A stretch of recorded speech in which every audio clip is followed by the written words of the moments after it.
Natalie Doremieux has spent 17 years and over 300 custom membership builds helping coaches, course creators, and community builders create recurring revenue without the tech headaches. She works with mission-driven solopreneurs who are stuck in feast or famine launch cycles, sitting on great content but lacking a structured platform to deliver it, or running memberships that struggle with engagement and churn. What sets her apart is her approach. Most people treat their membership as a standalone asset. Natalie helps them see how it fits into their entire business ecosystem, then builds it fast using AI-powered tools, gamification, and smart automation to keep members engaged, getting results, and staying long-term. Her team at the Membership Lab are WordPress specialists and instructional designers, but they lead as strategic partners first. You can find her at themembershiplab.com. And welcome to Freelancer Training on How to Find More Direct Clients, a podcast hosted by myself, Jason Willis-Lee. This is the show that makes digital marketing easier and more fun using the perfect combination and just the right dose of business strategy and tech. I'm your host, Jason Willis-Lee. I'm a medical translator, digital marketing enthusiast. And today I'm very thrilled to bring along my special guest. Her name is Natalie Doremieux. Natalie brings a unique perspective. I know I pronounced that right because French is one of my working languages. Doremieux. We're going to do the conversation in English, otherwise I'm going to suffer. And Natalie has a very unique perspective to our discussion today. Natalie, welcome to Freelancer Training. How are you today? Yeah, I'm doing great. Thank you so much for having me, Jason, and well done on the pronunciation. It's it's very rare. Usually I expect it to be butchered. So I'm very happy to have you. Thank you for coming on.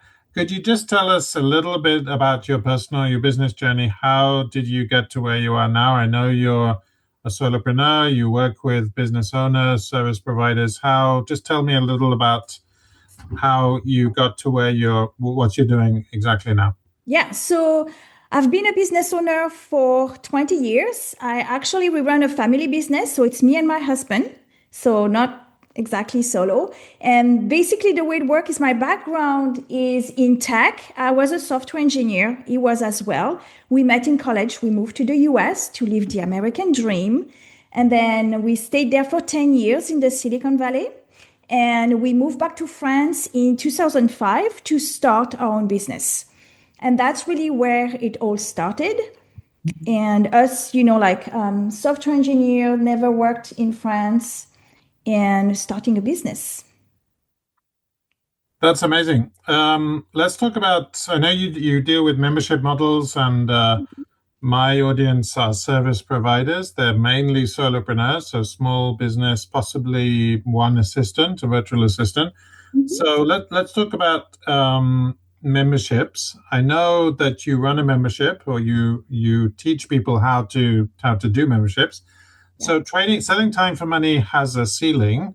And one of the things that I discovered when I went into products, I was looking to create leverageable business assets, like training, like using a virtual assistant to get leverage in my business, like a little book, just getting little bits of assets together that I could use over and over again. How do memberships help freelancers scale up? Because freelancers, they hit a ceiling. There's only so many hours in the day that you can sell. Yep. How do you help people like me or like my audience package their expertise into a membership and create recurring revenue that actually scales beyond billable hours? How can we do that without pivoting away from direct client work? Yeah. So this is actually the journey that a lot of people have when they start a membership, is that they really start by very often working one-on-one, then they might switch to group. If you're a service provider like I was building websites, like WordPress sites, that's what we were doing at the beginning. Basically, you're trading time for money. But what we saw in the membership model, and that's what we've been helping people with for like the last 10 years at least, is a way to package your expertise so that you can grow a business, make an income without it be tied to your calendar. and that's the key. Now, for this to work, and I think that's kind of like where your question was going, is that you cannot teach something that you have not mastered. So the memberships that work the best are the ones where you have a proven system, right, in place, process, framework, whatever that is, that you see you've been replicating, through your clients, and then you want to share that, with others. That is the typical transition from a service provider to a membership. It's like, I've been doing this for years. I've helped people. I have a process. I have figured out how to maybe create my proposal, my contracts, like all of this, the follow-up and all of the delivery, all of that. And now I can help people do that. And when you create a membership or an online course or a program that's leveraged, right? That's where you can really start to basically grow a business that makes you money without you being there, every single time, where you really stop trading time for money. Yeah, so you can make money theoretically when you're sleeping. You don't have to physically be there to get the revenue, right? Yeah. Yeah. Okay, so let's say we already have the content and we just need the structure.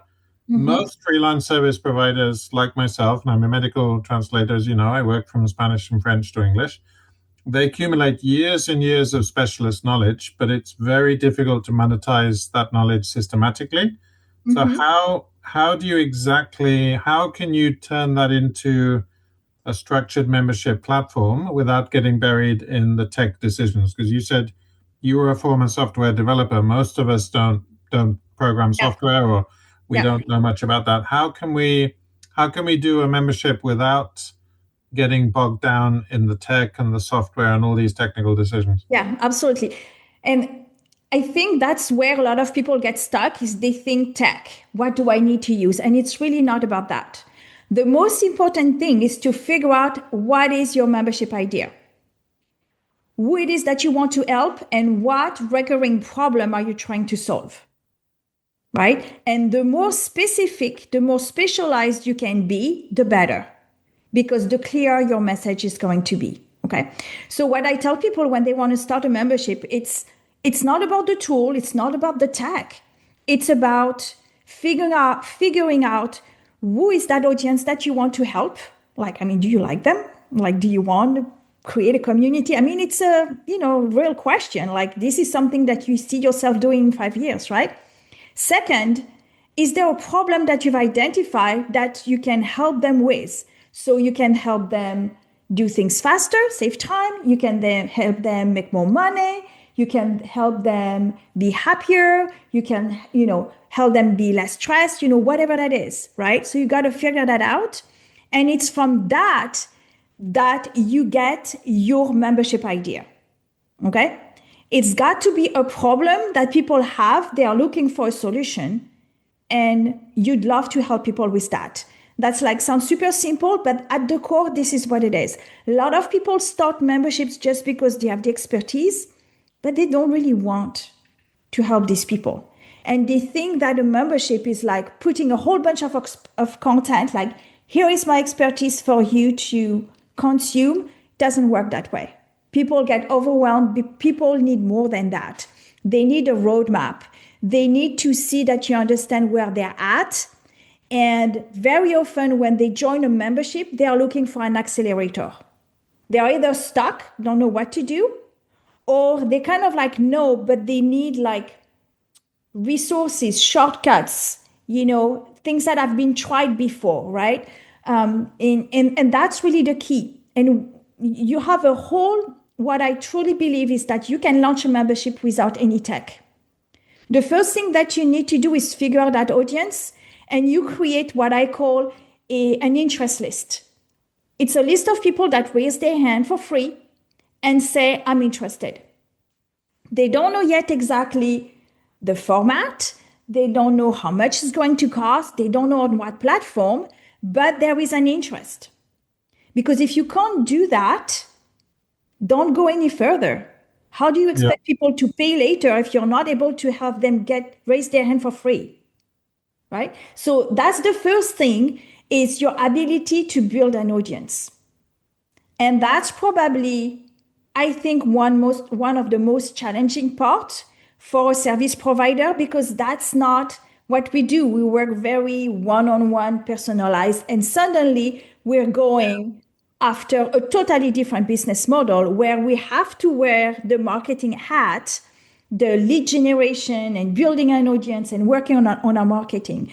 So, you were asking earlier, like, how do you do this and not basically lose the business, right? The key is really you have to do it like at the same time, right? So you have to identify how much of an income do you want to make from this membership or other model before you want to let go of the one-on-one, right? Now there is a format that I've worked with several clients on this, because the issue I want to say is very similar for a coach that works one-on-one. They're like, I do one-on-one work. I don't need to, I can't work with that many people, but gosh, I wish I could scale this, right? And one way I'm thinking particularly on she's a voice coach. So she was teaching, how to use your voice for singers and people, like in bands and things like that. And she was doing one-on-one, and she was overbooked. Like, she was saying no to people. So I know it's not the situation. I wish it was for everybody, but in her situation, she had to find another way. And what she did is she started a membership where she started to take her core trainings, the things that she repeats all the time to everybody. And she put that in a membership. And then she told people, if you want to work with me one-on-one, you have to be a member. It's a member only thing. So it took like several years to transition to that, right? But she really got them to really buy into the idea, just because it was still solving their problem. They still had some level of access to her, right? She was getting that recurring income because they were a member. And then she basically could choose how many people she wanted to work with every month. And to her, because she became a mom, was really the ultimate freedom. It's like choosing, it's like a faucet. I turn it on and off. Do I want one-on-one or not? And every time she had a spot or she wanted to, she just had to say it in the community. Hey, I have a spot open, for like 3 sessions next month, if anyone is interested. So a one-on-one became an exclusive service for members. So I know not everybody is there, like having too many clients. But the general idea is that you don't have to give up one-on-one in order to start, creating that recurring income with a membership. Okay, let's talk about client retention and constant client acquisition. Most freelancers get very tired chasing new clients. Could you outline an approach or your methodology using automation, using AI tools, and show us how a membership model can actually keep an audience engaged long term, which reduces the pressure to constantly fill the pipeline? Because I'm all about, recurring revenue and retention of clients. We shouldn't have to be constantly looking for new clients. Yeah. Could you talk a little bit about that? How can service providers increase their retention without getting exhausted chasing new work all the time? Yeah, absolutely. So, and that's one thing that we're doing really well right now. We were not before, but now we're doing really well with retention. And I think it has several pieces. The first piece is that if you want retention, you have to make sure that you've delivered, you've over delivered on what was, the project. That's what I strive to do, is to over deliver. Now, it's also understanding that very often when you solve a problem with someone, it might introduce a new problem. So it's like being proactive about, okay, now that they have this, is there something that I can do that can create recurring revenue for me that would help them, right? Either again, save time, make more money, whatever that is, right? So it's going to be specific, for different clients, for the type of service that you have. But it's like being able to look into, like what is one new service that would be recurring, even if it's once a quarter, right? Or something like that, like a review, an audit, or something like that. Because it's not only going to show that you're not going anywhere, which is, when you get hired, this is one of the things people are like, ooh, are they going to take my money, do the thing, and then leave, and I cannot ask questions? Yeah. So it's really saying, I'm here for the long run. I tell my clients they are lifetime clients. So it's really being proactive about that. What are some extra services where I could come in every once a quarter, once a month, or every 6 months, right? And that's how you start looking into what else you can do. Because I don't know about you, but when I was doing like websites and things like that, people were telling me, oh, I didn't know you were doing that. Like when you talk about things, I didn't know you could do that. So we have to talk about the other things that we can do. Okay, let's turn to a couple of quick fire questions. So just Sure. sort of answer the first thing that comes to your mind. What Sure. is the best business advice you've ever received, Natalie? Best business advice you've received, or maybe you've given someone else, like a Yep. mentee, or Yep. received from a mentor, somebody you look up to? Yep. Everything is an experiment. If you're waiting to be ready, then you will never be ready, right? So Right, you just have to launch. try things. Just try Yeah, things. And if you're going to fail, it's better that you fail quickly. I know everybody says that, but that's the reality. A lot of people get stuck because they don't know if it will work. They don't know if they will like it. The best way to find out is to go through it. So everything's an experiment. And things change, right? You see with I mean, I know you guys are very affected, in the translation industry. So yeah. do you stay in fear and like, no, I'm so good, like I'm going to try to keep my client and tell them AI is not good? Or are you going to embrace it and say, okay, let's run an experiment? Can I do something with AI? Can I leverage it so that I can be faster? And then I become someone that is actually using AI to help my clients have better results, whatever that is. Or Yeah. am I like, no, I can do a better job, and then you're going to lose at this. You're going to lose the battle if you do that. That's my opinion. Yeah, absolutely. I have a framework I use for coaching. The E of the bridge framework is Yeah. actually use AI for efficiency, be efficiency over, everyone you can go to entrepreneurialtranslator.com and look for ways and read the blog and listen to podcast episodes on that. So talking about AI, Natalie, what is one word you would use to describe AI? What is the first word that comes to mind when you think Mhm. about AI? It's obviously affected all of us, my industry, yours as well. What is one word that comes to mind when you think Amplify. about Amplifier. amplify? I like that. Yeah, I like that. Yeah, absolutely. It's like a megaphone, right? Yep. It's Yep. create Give, one piece of content and use AI to just amplify it all over the place. exactly.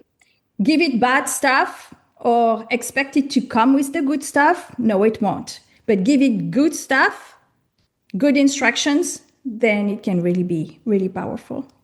So do you actually build an AI tool into a membership platform? Can you give me an Yeah. example of how a service provider can support their clients or members, let's say they do a membership at scale without hiring like five people on their team?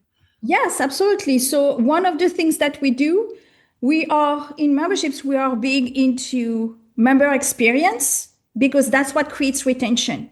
There is one Right. thing and one thing only that will make people stay in a membership. In the retention, it's if they get results. That's what they came for. People say they stay for the community, blah, blah, blah. I think that's BS. That doesn't work anymore. People stay if they get results. They come for something, they get it, they stay. They don't, they leave. End of the story. So then what we do is we use AI to help people get results faster, right? So you can have an AI assistant that is loaded with some content. It can be loaded with fast coaching calls so that they can get an answer right away. They can be loaded with a course, right, that has some training, and as they go through the training, if they have a question, they don't have to wait for the next Q&A call or post in the community. It's right there, 27, no judgment, and very patient. Okay, so you can ask the same questions 10 times, right?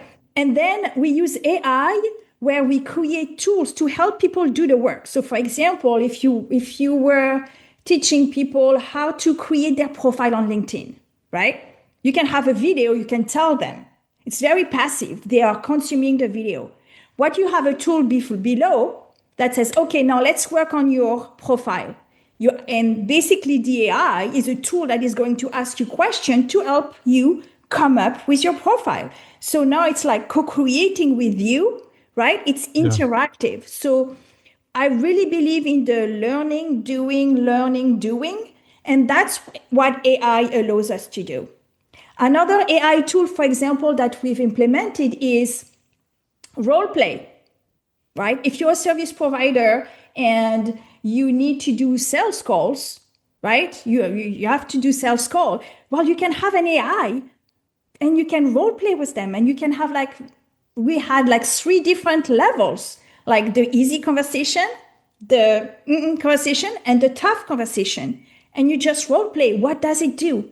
It's practice. It builds your confidence, right? And these all become tools that your member is going to get addicted to, because they are all tools that help them get the job done, get the result at the end, right? So it's all these tools. So it's really about, it's not like, let's put AI, let's load all our program and get it done. It's like, where do people get stuck, right? If they have to wait for the next Q&A call, or if you're like, I don't want to hire another person, another coach, or I don't want to add another, call, during the week, but I can have an AI that's 24/7, right? When we did it, the last one, no, the one that we did, program 580 students within 1 week, 5,000 conversations with the AI. That means 5,000 questions that would have not been asked in a Q&A. Now, do you think people are going faster through the program? I bet they are. And it builds their confidence. That's where you keep the momentum. I think that AI inside programs, it's going to be everywhere. Right now, it's still, the tools are not exactly there. We have something for WordPress, because we are WordPress people. So that's what we've built. We've kind of done the equivalent of a custom GPT inside WordPress. So it's all protected. But this is going to become mainstream, AI into e-learning, because it just makes so much sense.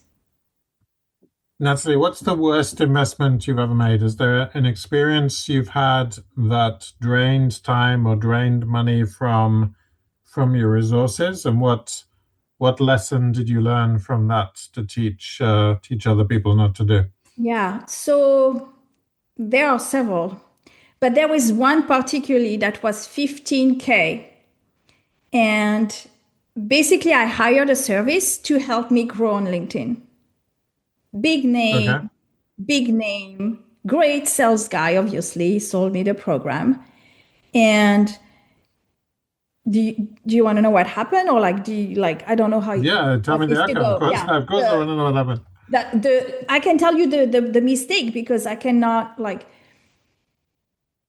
it's basically, I went into a program where he did something for himself and it worked. And therefore it's like, it worked for me, it will work for everybody. Well, guess what? It doesn't work that way, right?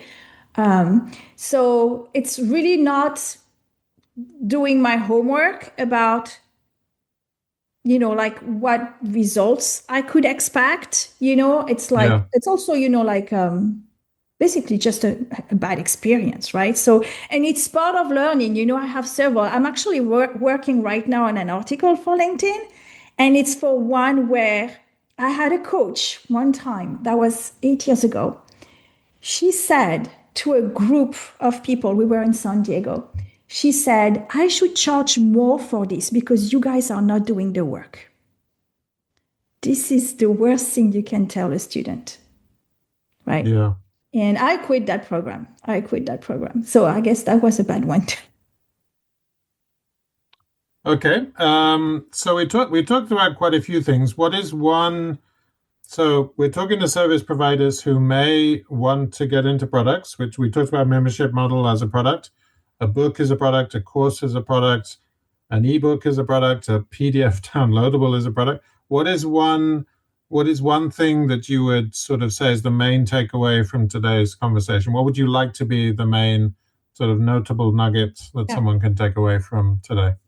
I think that to me, the main takeaway would be because people are going to be at very different stages, right? Some people are like actively looking, some people are curious. Sure. And I think that one, you don't want to wait until you're completely burned out with your service before you look into this because you're not going to get into the right mindset. Two is being open and start talking to people that have done it before you, right? And looking at what your options are, right? Just starting to look into what that would look like and look at who would you want to help. Is it your existing clients in the different capacity, or is it something else? Is it your peers? Because now you've got that expertise, and then you have people that are completely new. So you know things they don't know. You have an opportunity to help them. But at the core it is what it is that you really, really want. Where do you see yourself in like 5 years? What would make you feel like, oh yes, I've really grown the business? Natalie, where can my listeners connect with you or learn more about your work? Is there a website? Is it LinkedIn? Where's the best place to connect with you? So they can find me on LinkedIn. They can also go to themembershiplab.com/Jason, and there will be a tool there. It's an AI tool that basically can help them figure out, what is their next step. And it's going to be based on our episode. So it takes the episode and it's going to come up with a freebie for them. Great. That's themembershiplab.com/Jason. Jason, yeah. Thank you so much. We'll make sure those links are in the show notes. All right, let's wrap it up for today's episode of Freelancer Training on how to find more direct clients. Stay tuned for more engaging discussions on the ever-evolving landscape of language and marketing. Until next time, remember what I always try and say: stay in your game and future-proof your career in the AI era. Bye for now from me. And thank you once again to my special guest, Natalie Doremieux. See you next time. Here's a fun fact about Jason. Jason is a big Back to the Future fan.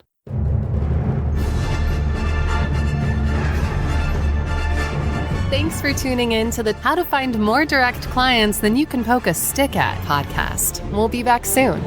In the meantime, why not head over to www.entrepreneurialtranslator.com to access all our tools and resources to monetize and future-proof your freelance translation business. And don't forget to hit the plus button in Apple Podcasts or iTunes, or subscribe in Spotify to be notified when new episodes drop. For regular tips and insights, business strategy, or marketing techniques straight to your inbox, please sign up at www.entrepreneurialtranslator.com.